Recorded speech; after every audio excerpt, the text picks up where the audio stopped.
Welcome to Kevin Rogers with you here on Tuesday, July 27th, 2021. And we're with you all throughout the rest of the summer on Tuesdays and Thursdays. Then we'll be back 5 days a week starting in September.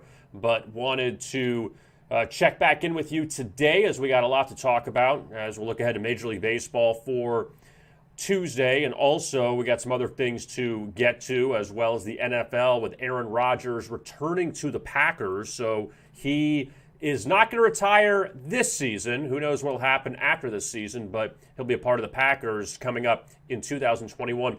But want to first remind you about the Daily Insider contest, which we have every Tuesday and Thursday here on the Daily Insider, and it's very easy to enter. All you have to do is put your Vegas Insider user ID along with your best bet for the day. Now, it can be, well, basically Major League Baseball is all we got right now, but also if you want to throw in the Olympics for men's basketball, and there are several games coming up tonight, including the United States. They're taking on Iran, and they are laying 40-something points in that game, but also a couple other games that will tip off later tonight and then into the overnight in Japan. Obviously, they're way ahead of us as far as a time change, but if you want to throw that in as well, that's fine. So put up your best bet for Major League Baseball or the Olympic men's basketball, and you put the best bet, whether it's a side, a total.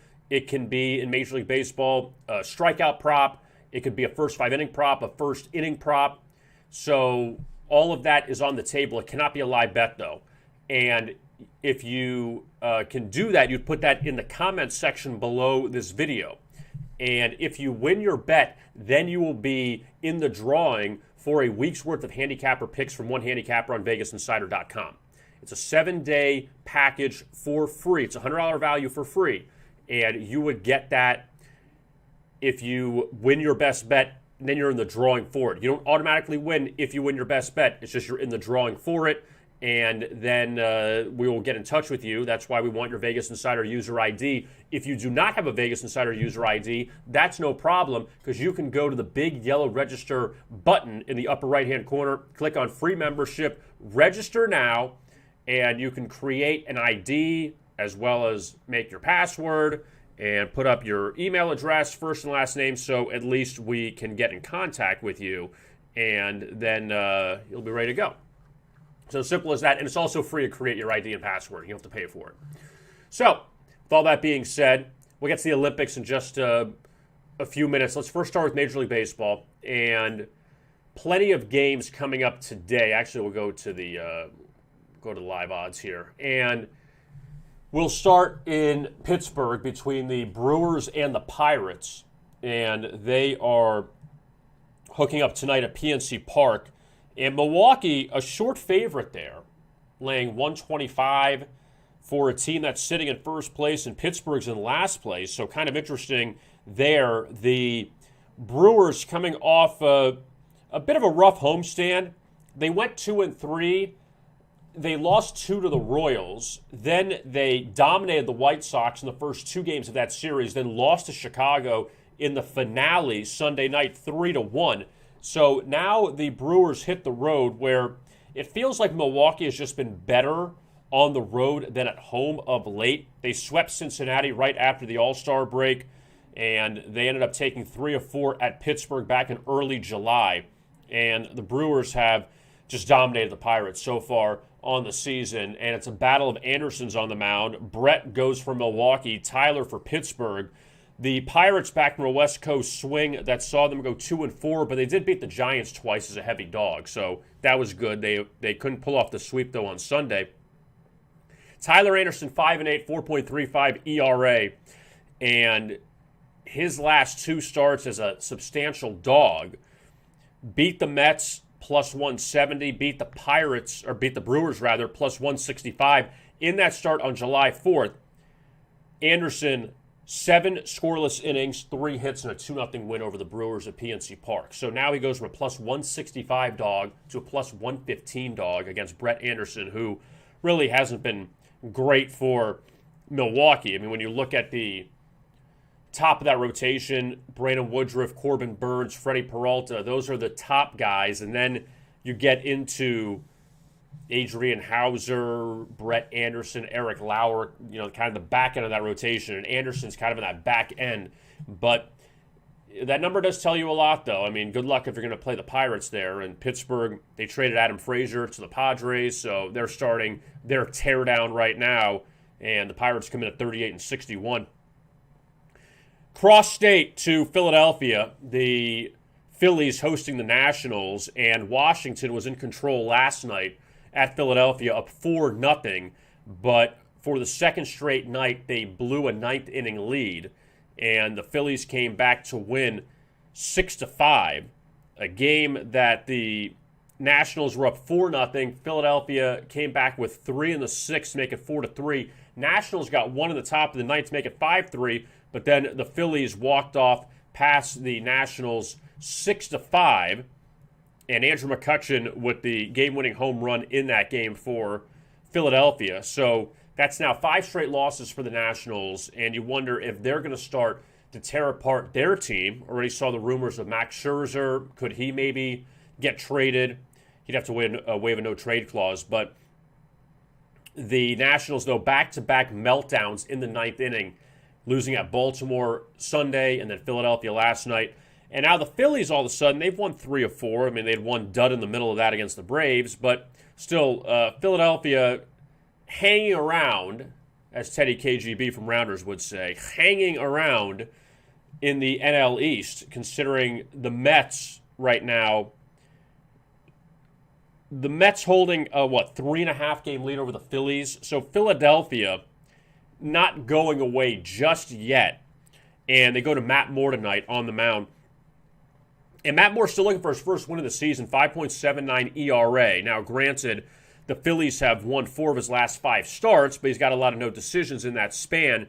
Gave up 6 earned runs in 6 innings against Atlanta his last time out. And he faces Eric Fede, who has had problems with the Phillies so far this season. Fede is winless in his last 4 starts overall.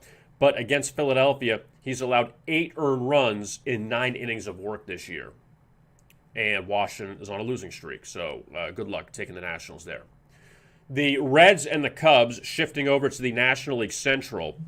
And the Cubbies come into this one a game below 500. It feels like both these teams, I mean, there's a bunch of teams in the National League. You go Cubs, Reds, Braves, Phillies, Nationals, that are all expected to do good things, but are all just hanging around the 500 mark. LA's in a class by itself, even though right now LA and San Francisco, who we'll talk about in a second, they play out in the Bay tonight, that they've been great. The Padres have been very good. The Brewers have been very good. The Mets right now leading the National League East, still trying to just get a little bit of daylight from those other teams behind them. But there's about 5 or 6 teams that have the talent or the perceived talent that are just hanging around the 500 mark. And those are 2 of those teams tonight, the Reds and the Cubs. Nick Castellanos is still hurt for Cincinnati with that wrist injury. Reds lost last night to the Cubs 6-5. That's now back-to-back losses for them. They're 3-7 their last 10 games. And the Cubs, who, again, they're 50-51, and they had an 11-game losing streak. And not to say, you took that away, but if they would have gone even 4-7 in that span, they'd be in somewhat decent shape. But Chicago's won 3 of 4, so it's not terrible for them. Adbert Alzolay takes the mound for the Cubs tonight. He's been much better at Wrigley than he has on the road. I mean, the guy's 4-10. Kind of some funky numbers. I mean, 91 strikeouts, 27 walks. Didn't pitch bad his last time out against the Cardinals. Lost 3-2 back last week. But the Cubs right now are 1-6 his last 7 starts. His last 2 starts at home, the Cubs were shut out. And in 3 of his past 4 starts at Wrigley, the Cubs have scored 1 run or less. So that's not very helpful. And he did lose 1-0 to the Reds. He beat the Reds 1-0 when he faced him at Wrigley earlier in the year, lost to Cincinnati 3-2, so a couple unders with the Reds and the Cubs with Alzolay on the mound. And then Vladimir Gutierrez, he counters for Cincinnati, and he faced the Cubs earlier this year, a 1-0 defeat at Wrigley. That was against Alzolay.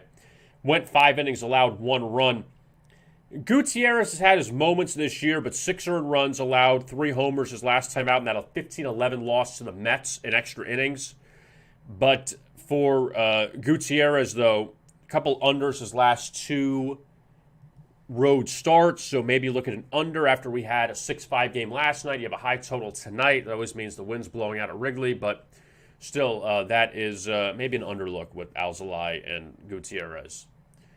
The Dodgers and the Giants, the top 2 teams in the NL West, and it's good to see this rivalry is back now. It is meaningful. That's not just the Dodgers stomping on the Giants all the time. Now San Francisco leading the NL West at 62-37, Dodgers at 61-40, and LA coming off the back-to-back wins over Colorado to end their homestand, which started with the Dodgers losing 3 of 4 to the Giants. And the thing you got to give the Giants, they have faced LA now in 10 straight matchups, all in Los Angeles.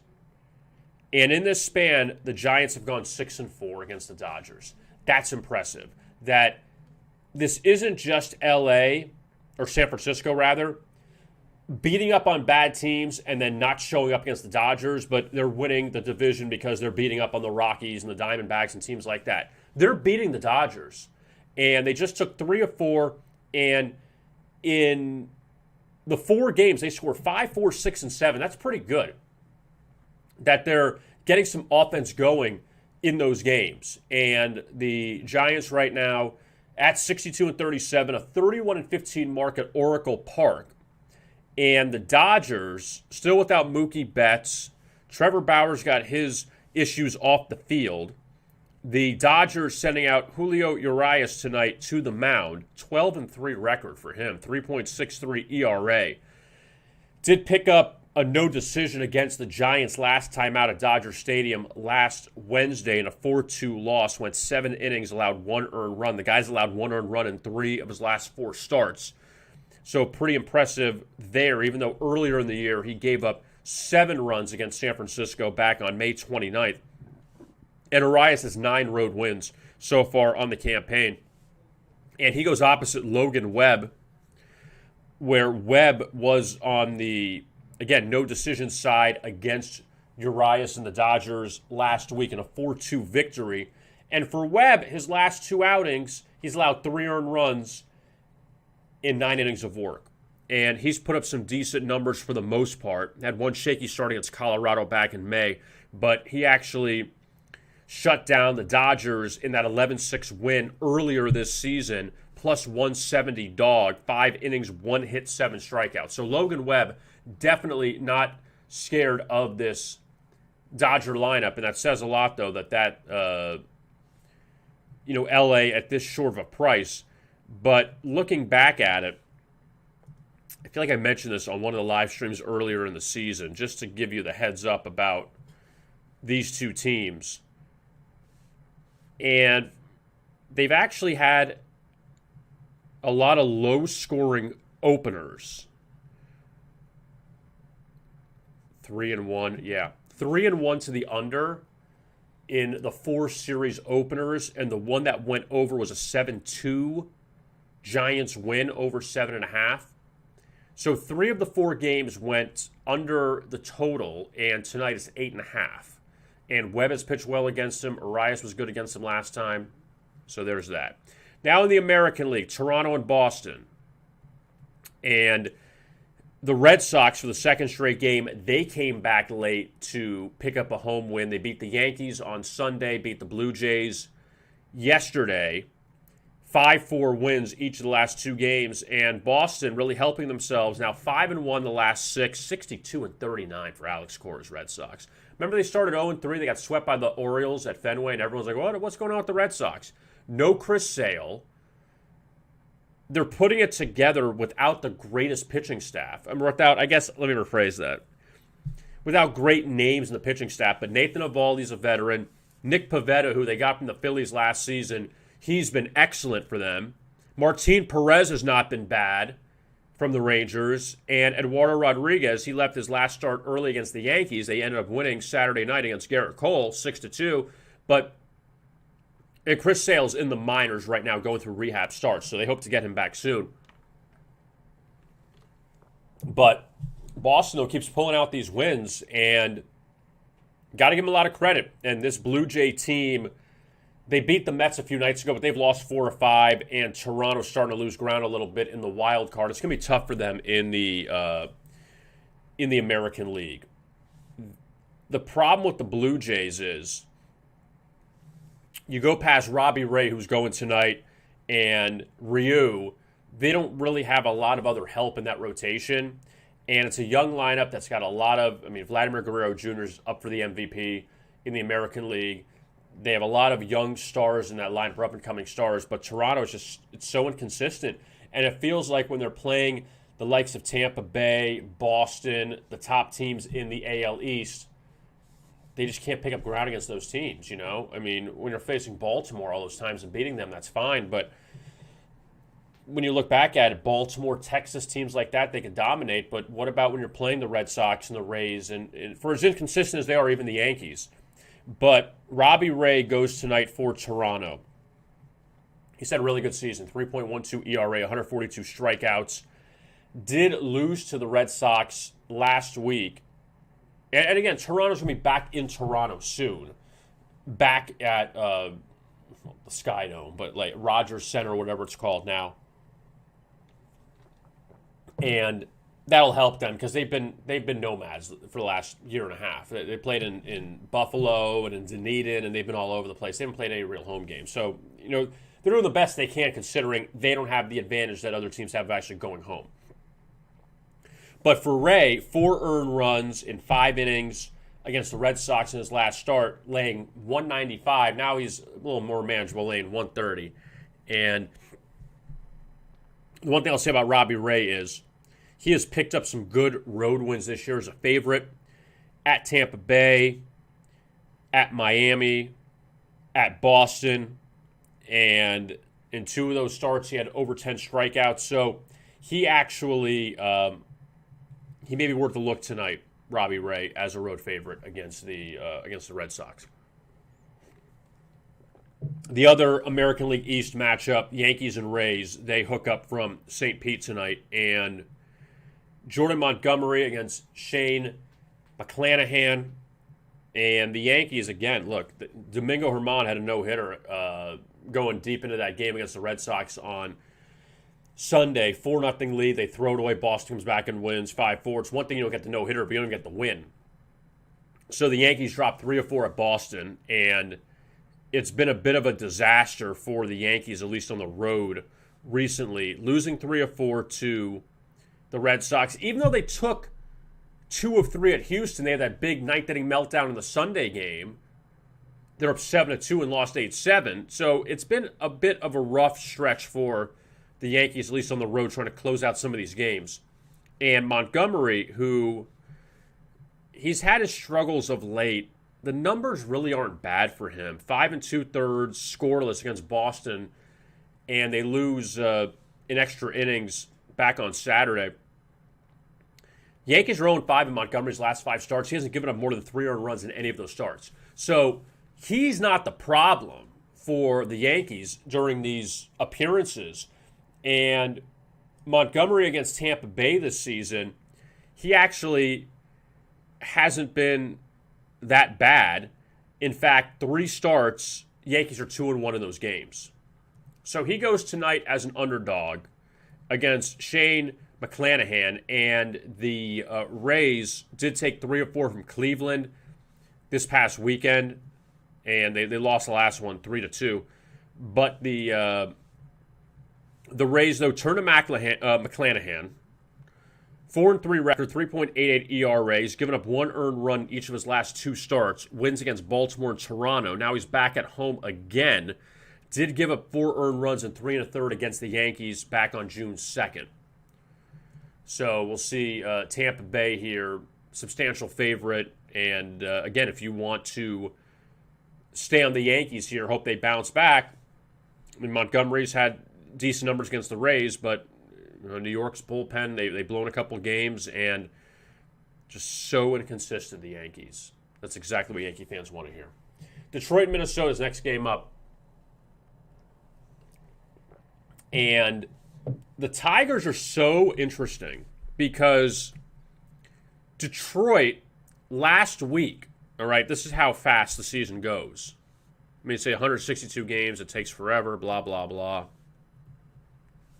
Detroit won 7 games. They went 7-0 in their homestand after the All-Star break against Minnesota and Texas. So they go 7-0 in the homestand. They go to Kansas City, get swept by the Royals. They go to Minnesota, lose. So all of a sudden they go from 7 straight wins to now 4 consecutive losses. And the road has been unkind to the Detroit Tigers of late. They've lost 8 consecutive road games in 9 of 10.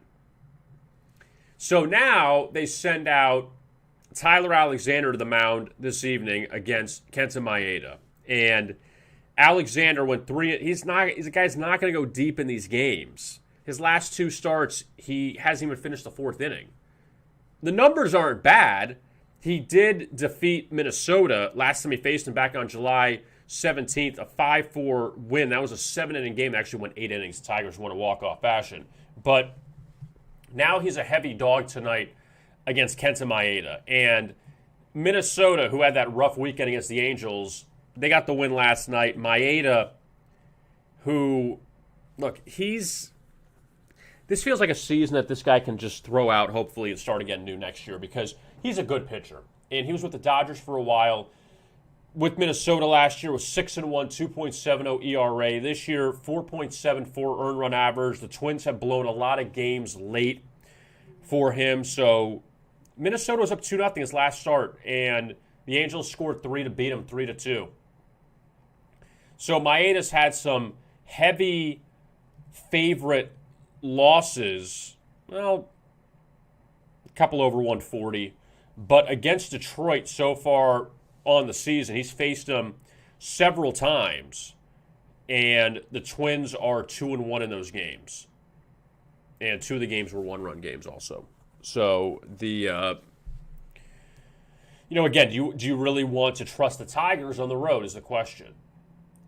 But also Minnesota, they trade Nelson Cruz, and you're laying 200 here. I don't know how confident you feel. I don't love this game, to be honest with you. The other American League Central matchup, Chicago and Kansas City. And the Royals are on fire. They've won 6 straight. They beat the White Sox last night 4-3. Got a little dicey at the end, but double play to end the game on a line drive. And Kansas City was in control. White Sox kind of hung around. But the Royals, they've been this way the whole season. They've had several big losing streaks. Now they have a nice winning streak. They're above 500 at home. I mean, they do have confidence playing at home. I'm not going to say everyone does. That's not necessarily true. But the Royals do, even though they lost 2 of 3 to Baltimore back right after the All-Star break. But now they've won all of a sudden 5 straight. I mean, look, they beat the Brewers twice and the White Sox. Those are good teams. And now they face the White Sox again. And Chicago, they've lost 4 or 5, and their offense hasn't done much. They've scored 3 runs or less during the stretch. So you go with Dylan Cease and Brad Keller tonight. And Dylan Cease at 7-6. Again, he's not the top option in the White Sox rotation, but the guy can get 7-8 strikeouts any given start. And his last 2 starts, both at home, the White Sox lost. He's been a little better on the road. I mean, the ERA may not reflect it, 6.27, but sometimes you gotta close that down as far as how many bad starts did he have on the road. And when you look back at it, there's been a couple, so I'll amend that one. He's had 3 starts allowing 6 earned runs, so I'll take that one back. But As far as Cease goes, against the Royals, he hasn't had bad numbers so far on the season. They split the 2 starts that he's had against Kansas City. And then you have Brad Keller, who, I mean, this guy is one pitcher is very, very hard to figure out. He really is. He's very, very difficult to solve. And the Royals won his last start plus 165 against Milwaukee. 6 2/3, 3 earned runs. That ended up snapping a 7-start winless streak. So Keller, he faced the White Sox. Remember, I took him in this game. This was a 7-inning game in Chicago back in mid-May, plus 165, a 6-2 win over the White Sox. 5 innings, 2 earned runs. The numbers, I mean, he had a shaky start early on, but he's held his own against Chicago. But he is so inconsistent. I mean, more on the inconsistent than consistent as far as, like, he's not a great pitcher, but he'll pull out some of these wins at times, out of nowhere. But Chicago's offense is just tough to trust. That's the biggest issue I have with the White Sox right now. That's the biggest issue I have with them. So let's go to the final game of the night in the American League, where this is one of those, it's on late, you shut it off, and you thought this was over, and that wasn't the case. But how in the world do the Houston Astros end up losing that game to the Seattle Mariners last night? So the Astros, in case you missed this one, they go to Seattle. They're up 6-0 out of the chute. Easy. Done with. Easy. But then Seattle, and I woke up and I saw the score, and I'm like, are you serious? And I didn't have this game. But Seattle ends up beating Houston 11-8. They hit a grand slam in the 8th inning to knock off the Astros. I mean, that's an unforgivable loss if you're Houston. It really is. That you are spotted a 6-0 lead, and I got to say this about the Seattle Mariners. They were not given much of a chance this year, and it's going to be hard, obviously, to think they're going to go far in the playoffs if they even make the playoffs. This team is 55-46 with an elite team in Houston and an upper-tier team in Oakland in their division. They're 33-21 at home, and the Mariners have found ways. They've had so many of these last night wasn't a walk-off win, but comeback victories, walk-off wins. They did it twice against Oakland this weekend. They did it several times against Tampa Bay. They're beating good teams at home.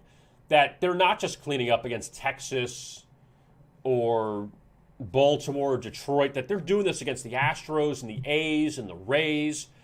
And I know they struggled with the Yankees a little earlier in the month, and they won the final game of that series. But the one thing I'll give Seattle is they're competitive. They're competitive, and Chris Flexen, who actually goes to Logan Gilbert, who the Mariners have won 10 straight starts made by Gilbert. And with Flexen, even though he lost his last start against Oakland, he's been very good on the mound for the Mariners. And he goes tonight against Houston, where you look at Flexen's numbers, and he had a very wacky stat line against the Astros earlier in the season, lost 1-0 at home to them. 6 innings, allowed 10 hits but 1 run. So the Astros obviously stranded a lot of runners there. But he's got a 1.89 ERA at home, Flexen. And the Astros counter with Lance McCullers Jr., who has been excellent for them this year. 7-2 record, 3.04 ERA, even though he lost or picked up a no decision. But the Astros lost to the Indians as a minus 250 favorite, 5-4 back last week. But McCullers, though, 5-0 so far this season on the road. And you got to expect that the Astros would bounce back tonight. He has not faced the Mariners so far this season. And look, every team's going to have a terrible loss here and there in a baseball season. But for the Astros, I mean, that is, I hate to use that term, it's unforgivable. Against a rookie pitcher, up 6-0, and you got to be able to hold on to that lead. 5 games in interleague tonight, and the Marlins play the Orioles up in Baltimore. And the Orioles actually, I mean, I talk about the Royals heating up, but also the Orioles, the same thing. That Baltimore has won 6 of 7. They swept Washington. They're playing a little bit better. They're getting there. The Marlins, who had some struggles for a bit, they lost the first 2 to San Diego, but they've won the last 2. They beat the Padres the last 2, so now they have some momentum going up to Baltimore, where the Marlins so far have split 2 games with the Orioles this season. And Sandy Alcantara, who is a very good pitcher in spite of the record, 3.23 ERA, but the Marlins is 8-12 in his 20 starts this season. He takes the mound for Miami. It's his second start since the All-Star break. Lost to the Phillies in the first start.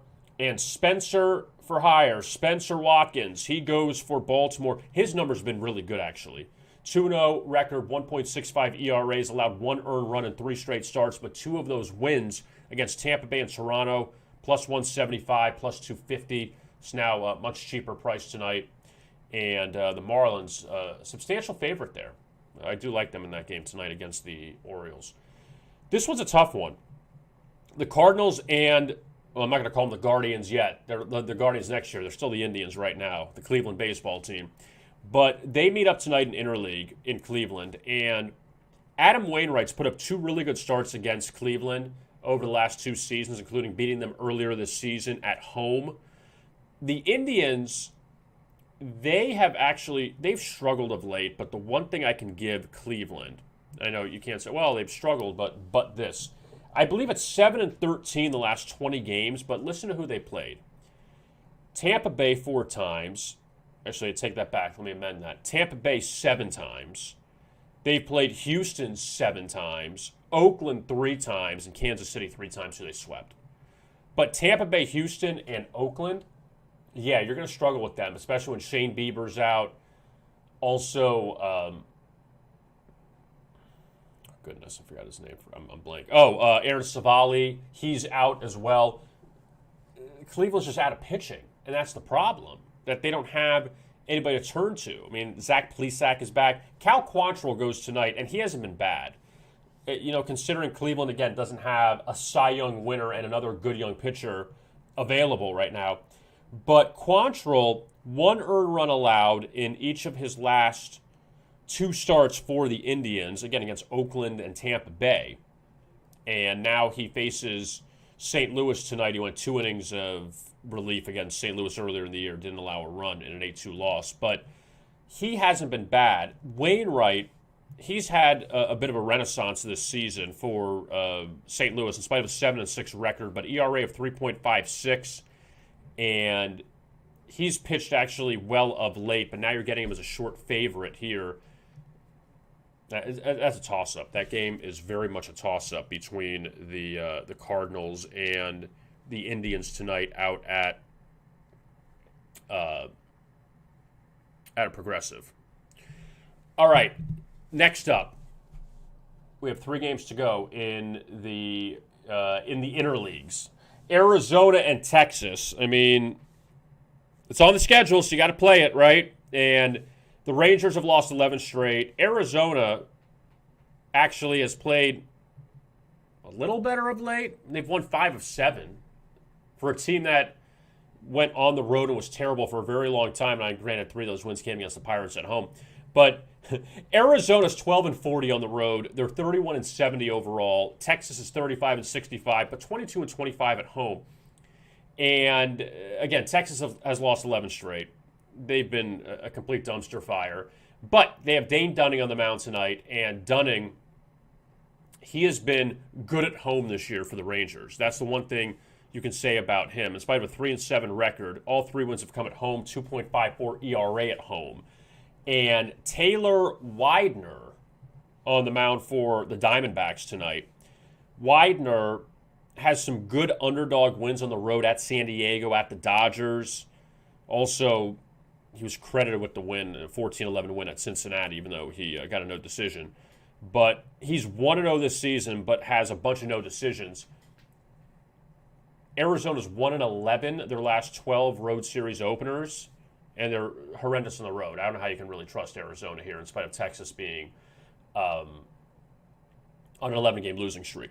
Angels and the Rockies tonight. We have 2 games to go, and we're done with baseball. The Angels won last night by Shohei Ohtani on the mound, 6-2 win over Colorado. So the Rockies now have lost 3 in a row. The Angels, they've won 4 or 5. They're playing a little better. Jose Suarez and Austin Gomber, a pair of lefties on the mound. Gomber made his first start after about a month off due to injury, and Gomber beat the Mariners 6-3 his last time out. Gomber, I'm telling you, he's not a bad pitcher for the Rockies. They're 4-1 his last 5 starts. Road ERA not great. He's much better at Coors Field. You don't hear that often, but he's much better at Coors Field. 5.06 ERA on the road for Gomber. And for Suarez, you know what? 2.85 ERA. He's now getting opportunities in the rotation. And the Angels, they've had starting pitching problems all year.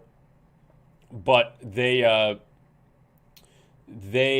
turned to Suarez tonight. 4 earned runs his last time out against Oakland. Last 3 starts all under the total. Past Ohtani, there's not a lot in that rotation to get excited about with the Angels. Even Andrew Heaney, he's a decent young pitcher, but he's struggled so far this year. Even a guy like Dylan Bundy got hurt, and Alex Cobb has been decent. I'll give Alex. I mean, it's not great top to bottom. Let's not overreact and think that they're better than they are, because the Angels are still 50-49, but they beat up on a lot of bad teams. And yes, they're doing without Mike Trout, but still. Last game of the night, really good game. Oakland and San Diego out at Petco Park. And Chris Paddock, a nice favorite here against James Caprillion. And Caprillion, who, good young pitcher out of UCLA. And he's coming off 6 innings, scoreless against the Angels in a 6-0 win. ERA, though, at 4 on the road compared to 1.13 at the Coliseum. But 5-3 record for him. And Chris Paddock coming off a couple road wins his last 2 starts against the Braves and the Nationals. Home numbers not great. ERA near 6. Lost to the A's last year in Oakland. But now San Diego back at home. And the Padres, the number is 11-1, their last 12 home series openers. So that's good news for the Padres if you want to take them. And Oakland, off that rough weekend against the Mariners, losing the final 3 of that series. Also want to tell you, Olympic, you could find for golf, from our friend Matt Blunt, you could find the Olympic men's golf predictions. Go down, you see this Rory McIlroy picture, click on that, and he's got plenty of predictions and a preview on the golf. And also you go to our golf arena and find that story there. Also, men's basketball tonight in the Olympics.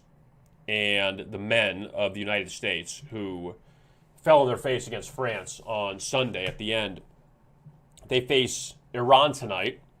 40-point favorites. Boy, I mean, I just don't know if I want to trust them laying 40. They're going to win. Like, see that? 0% chance they're losing. 0. If they lose this game tonight, it needs to be disbanded. They're not losing this game tonight. It's just about if they're going to cover 40. And it's a heavy-ass number to cover. Nigeria and Germany, they play at 9 o'clock tonight. And Nigeria, remember, they beat the United States in the preliminaries. Now they face Germany.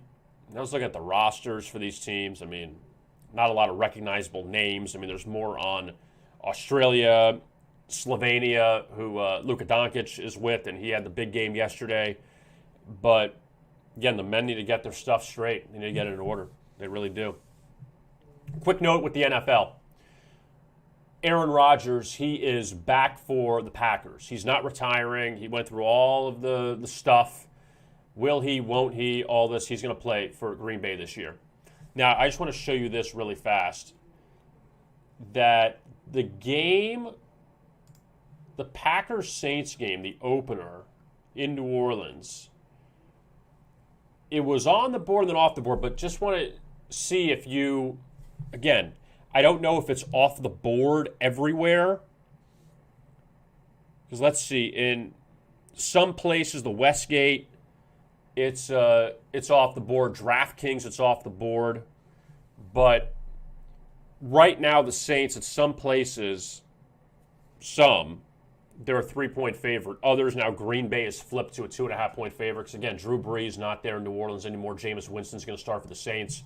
But now Aaron Rodgers he's there for the Packers. You don't have to worry about, Jordan Love's not going to be there as their starter right now. He will eventually, but not now. But Green Bay, depending on who you like, shop around and see what, because Green Bay is going to be flipped to a favorite at a lot of these places that maybe still have the Saints listed as a favorite. So just want to put that one out there. But we're getting closer. Training camp's opening up around the NFL, so we're getting closer to starting the NFL season. Again, want to remind you about the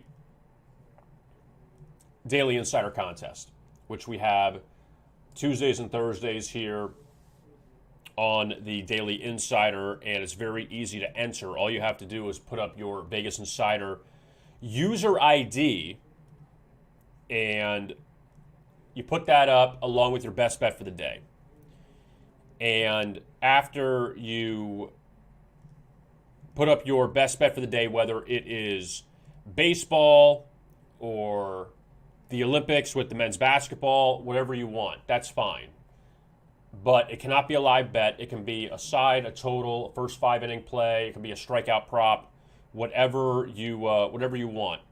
But again, you have to win your bet to be eligible for the grand prize. Now, the prize is a week's worth of handicapper picks from one handicapper of your choosing on VegasInsider.com. Now, if you do not have and by the way, you put that in the comments section. You ask where to put it. You put the Vegas Insider user ID, your user ID, along with your best bet in the comments section below this video. If you do not have a Vegas Insider user ID, click on the big yellow register button, free membership, register now, and fill out the information. It's free to fill out. User ID, password, email address, name, so we get in contact with you. And you'll be part of the community, and we appreciate you being part of the community here at Vegas Insider, and don't forget to like and subscribe to our videos as well. I am Kevin Rogers. Thank you so much for watching another edition of the Daily Insider. We'll be back with you coming up on Thursday. And as always, best of luck with your bets.